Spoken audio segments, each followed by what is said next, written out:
যতদিন থাকবো আমি জীবিত, ততদিন আমি যেই দলে যেই পার্টিতে আছি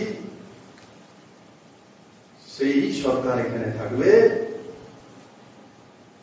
আর আমিও থাকবো, ত্রিপুরার জন্য কাজ করব। আর যদি মৃত্যু হয়ে যায়, একদিন একদিন তো মরব, তো তার জন্য পূর্বজনের জন্য স্মৃতি বন লাগিয়ে দিয়েছি। সেখানে ত্রিপুরার প্রত্যেকটি ব্যক্তির মৃত্যুর পর গিয়ে তার পূর্বজদের নামে গাছ লাগানো যায়, তার ব্যবস্থা আছে, তার কিউআর কোড দেওয়া হয়েছে। দুনিয়াতে যেখানে থেকেই আপনি 300 টাকা বুকিং করে অনলাইনে সেখানে গাছ লাগাতে পারবেন, আর সেই গাছ কতটা বড়েছে সেটাও আপনি দেখতে পারবেন। আর মৃত্যুর পরও এই গাছ হয়ে ত্রিপুরার মানুষকে অক্সিজেন দেওয়ার জন্য বিপ্লবীদের বসে থাকবে।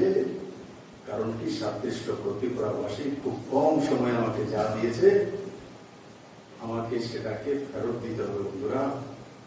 তার জন্য সারা জীবন তো আমার থাকবেই, আর মৃত্যুর পরও সেই স্মৃতি মনেই থাকবো।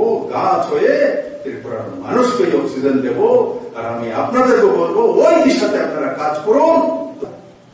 এক নতুন দিশা নিয়ে চলবে, সকারাত্মক মানসিকতা।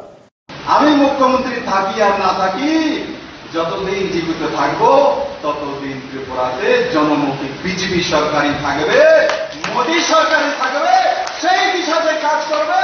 ত্রিপুরার যেমন উন্নতি রুখার জন্য যারা 40টা বছর ত্রিপুরার সমস্ত কিছু আটকে দিয়েছিল, তাদের সমস্ত পরিসমাপ্তি হয়ে গেছে, ইতি টানা হয়ে গেছে। সেই দিশাতে ত্রিপুরাবাসী কাজ করছে।